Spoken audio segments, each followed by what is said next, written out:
So maybe this is you. You're working a 9 to 5 at a respectable job. You're getting them bills paid, but you're not happy.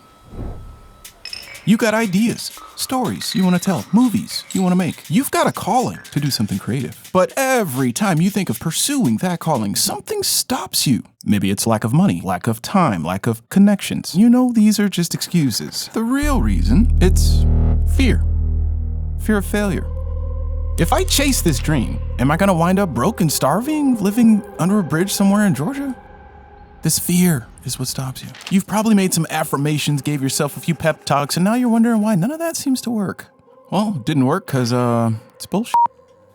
You can't overcome fear. It's a waste of time. This old school way of thinking goes against everything we know about how the brain works. And 2, you gotta stop shaming yourself for being afraid. That's like shaming yourself for having a liver. Makes no sense. Most of this old school fear conquering, fear shaming babble encourages you to suppress emotions.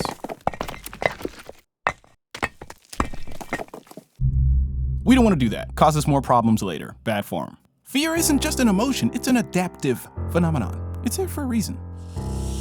When we perceive a threat, this little guy here, the amygdala, triggers our fear response, preparing us for either a fight or to take flight. But the plot thickens. This process doesn't just occur with perceived mortal danger. It occurs with any perceived threat, social, financial, etc. Non-mortal threats might elicit a fear response of self-doubt, hypercritical thinking, perseverative thinking, or dwelling on all the possible ways things can go wrong. This phenomenon is called the negativity bias. It is your fear response, busy at work forecasting all of the bushes that tiger might be hiding in. Your brain is just doing its job. It's trying to make sure you don't get eaten. Trying to think your way through fear is like putting the cart before the horse. Doesn't work. But there is one thing you can do. I think it's time for some cognitive reappraisal, which is a fancy term for reframing, which is another fancy term for let's look at stuff from another angle.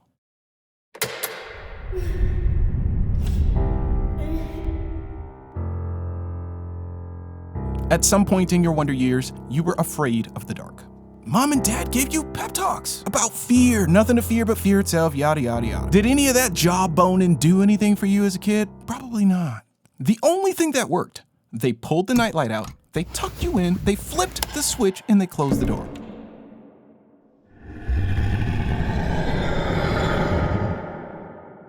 That first night, man, scary. The second night, less so. The third night, even less, until one day, it ceased to be an issue. You're not afraid of the dark anymore. You became desensitized to the stimulus of lying in a dark room. This is a phenomenon called habituation. When someone is repeatedly exposed to the same stimulus, the psychological impact of that stimulus diminishes with each repeat occurrence. You didn't overcome that fear by mind-fucking it and making affirmations. Your parents forced you to take action despite your fear, and through experience you learned that the darkness had no teeth. This same thing happened to you in dating. Think of the very first time you asked someone you were crushing on out on a date and got rejected. That stung like a mother, right? Felt like the end of the world. Fast forward some years later, and now if somebody ghosts you on Tinder, you might say to yourself, I wasn't that interested anyway. Habituation strikes again. Through experience, you've learned that rejection is just a part of the dating game. Same stimulus, repeat occurrence, diminished psychological impact. Habituation is part of the reason why greedy people can't ever seem to make enough money. Once they've normalized the feeling of having a lot of money, then they have to make even more money to feel like they have a lot of money. Coincidentally, the more money they make, the less of a psychological impact having money has. I thought I would be over the moon when I hit 100,000 subscribers, but when it finally happened, it was oddly uneventful. I remember feeling way more excited about getting my first comment from a random stranger way back when I started. Habituation strikes again. By the time I hit 100K, I'd already had a whole bunch of magical moments over the years. So what does this mean for you? Well, we can habituate anything, even success. The first time you tried ice cream was amazing. Eat it every day for a month and see how you feel. Every stimulus loses impact with repeat exposure. So what if you habituate your fear of failure?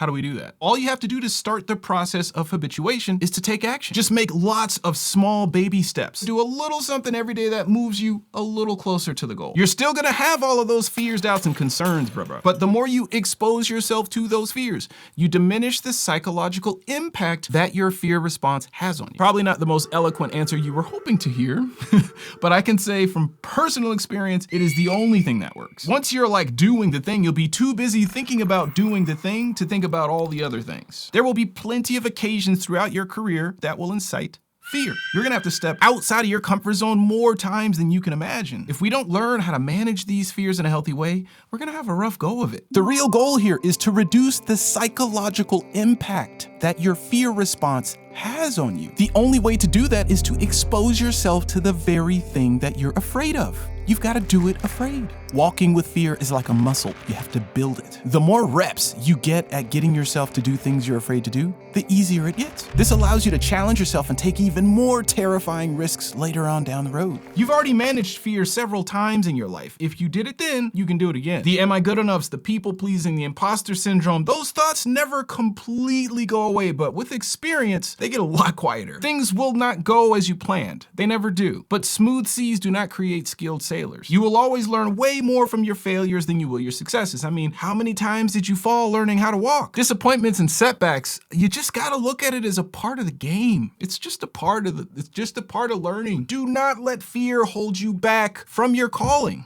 You're not gonna be happy until you do it. Just start, create your art.